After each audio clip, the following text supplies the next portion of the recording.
লোকসভা নির্বাচন আসন্ন। সোনাইয়ে কংগ্রেসের সাংগঠনিক সভা অনুষ্ঠিত। সূর্যকান্তের হাত ধরে নির্বাচনী কার্যালয়ের উদ্বোধন। একই সময়ে সোনাইয়ে কংগ্রেসের দুটি সভা।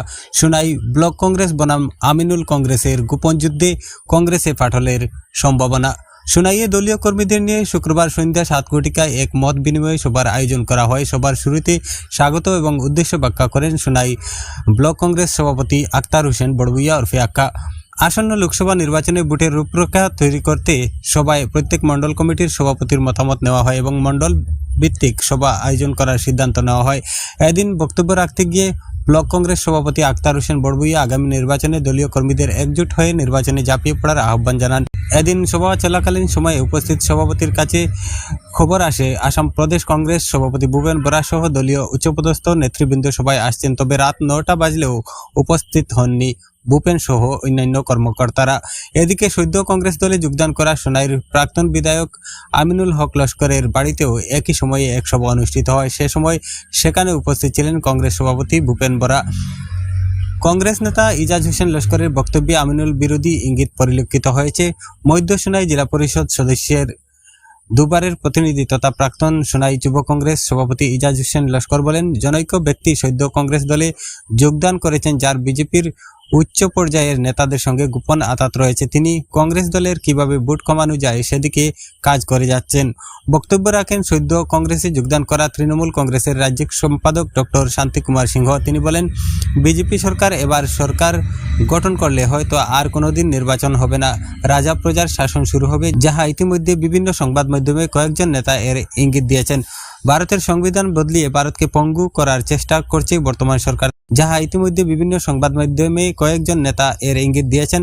ভারতের সংবিধান বদলিয়ে ভারতকে পঙ্গু করার চেষ্টা করছে বর্তমান সরকার, তাই এবারের নির্বাচন খুব গুরুত্বপূর্ণ ও সংবিধান রক্ষার নির্বাচন। সবাই এর মধ্যে উপস্থিত হন শিলচর লোকসভা আসনের কংগ্রেসের মনোনীত প্রার্থী সূর্যকান্ত সরকার। তিনি বর্তমান সরকারকে তুলোধনা করে বক্তব্য রাখেন। পরে সাংবাদিকদের মুখোমুখি হয়ে সূর্যকান্ত লোকসভা নির্বাচনের ইস্তেহার তুলে ধরেন।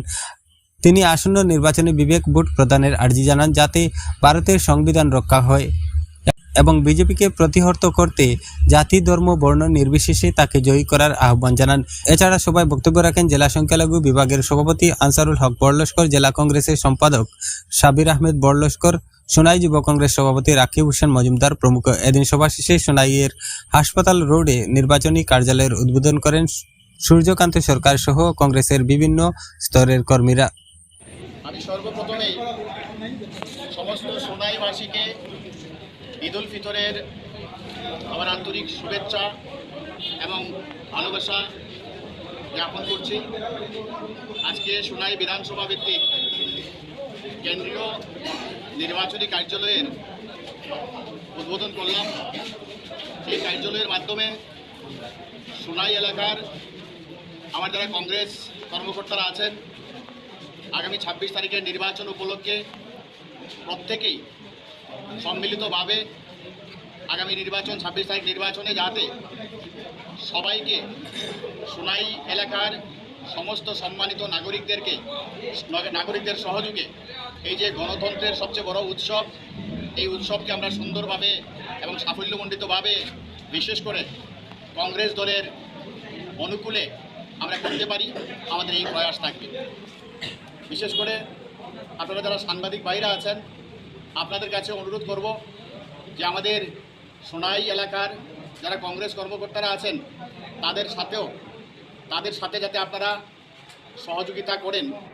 আমাদের নির্বাচনী ইস্তেহার যেটা আছে, কারণ ভারতীয় জাতীয় কংগ্রেস যা বলে তা করে দেখায়, এটার প্রমাণ আপনারা দেখেছেন। যেমন গ্যারেন্টি ওয়ারেন্টি আজকের দিনে এই যে বর্তমান সরকার অনেক সময় বলছে, কিন্তু গ্যারেন্টি ওয়ারেন্টি একমাত্র কংগ্রেসই দেয়, কংগ্রেস বলে এবং কংগ্রেস করে দেখায়। এটা প্রমাণ আজকের দিনে যেমন জনসাধারণ যে খাদ্য সুরক্ষার চাল যেটা পাচ্ছে, এটা ফুড সিকিউরিটি অ্যাক্ট, এই ফুড সিকিউরিটি অ্যাক্টটা কংগ্রেস সরকার এনেছিল। আজকের দিনে আপনারা জানেন RTI, right two information act, সাধারণ মানুষকে একজন এমপি এমএলএর মতো ক্ষমতা দিয়েছে, যে কোনো ডিপার্টমেন্টের ইনফরমেশন চাওয়ার অধিকার দিয়েছে, এই অধিকার কংগ্রেস দিয়েছে। আপনারা দেখবেন গ্রাম এলাকায় এই যে কাজের নিশ্চয়তা, এমজিএনরেগা, এই অ্যাক্ট কংগ্রেস করে দিয়েছে। সুতরাং আগামী দিনে কংগ্রেস আমাদের এইবারের যে ইস্তেহার, এই ইস্তেহারে দেওয়া আছে যে 12 বছর যে বেকার যুবক যুবতীরা আছে তাদের চাকরি না পাওয়া পর্যন্ত প্রতি বছর 1 লাখ টাকা করে একটা আর্থিক অনুদান দেওয়া হবে। বিশেষ করে কৃষকদের ক্ষেত্রে কৃষকদের ঋণ মুকুব করা হবে। মায়েদের ক্ষেত্রে আমাদের প্রকল্প আছে, প্রত্যেকজন মহিলাকে প্রতি বছরে 1 লাখ টাকা করে অনুদান দেওয়া হবে। এছাড়াও কৃষকদের যাতে উপযুক্ত মূল্য পায় ওই দিকে ব্যবস্থা করা হবে। বিশেষ করে এই যে বিভিন্ন জাতি জনগোষ্ঠীর ক্ষেত্রে একটা নতুন ইস্তেহার আছে যে আমাদের জনগণনার মাধ্যমে অনুপাতিক হারে যে কমিউনিটির যে প্রপোর্শনাল মানে পপুলেশন প্যাটার্ন আছে অ্যাজ পার দেয়ার পপুলেশন রেশিও তাদেরকে যাতে জাস্টিস দেওয়া হয়, এটারও একটা ম্যানিফেস্টো। তৃণমূলের সাথে অ্যালায়েন্সটা ইন্ডিয়া জুড়ে তৃণমূল আছে ঠিকই, কিন্তু আসামে আপনারা দেখেছেন শুধু শিলচর না, আসামে আমাদের এই জোটটা আমরা করিনি। সুতরাং এটা আসামের ক্ষেত্রে এটা হয়নি, ওদের সাথে জোটটা হয়নি। এখন আমিনুল হক সাহেব হোক বা আশকা সাহেব হোক, আমার ইজাজ ভাই হোক, আমরা কংগ্রেস পরিবারের সদস্য হিসাবে আগামী 26 তারিখের নির্বাচনে কীভাবে কংগ্রেসকে জয়ী করা যায় এটা আমাদের সবার একটা ঐক্যবদ্ধ প্রয়াস। দেখুন, প্রতিদ্বন্দ্বিতা বলতে বিজেপি কংগ্রেসই প্রতিদ্বন্দ্বিতা হবে, এখানে অন্য কোনো দল ফ্যাক্টর না, দল তো নেই, বাকি সব ইন্ডিপেন্ডেন্ট।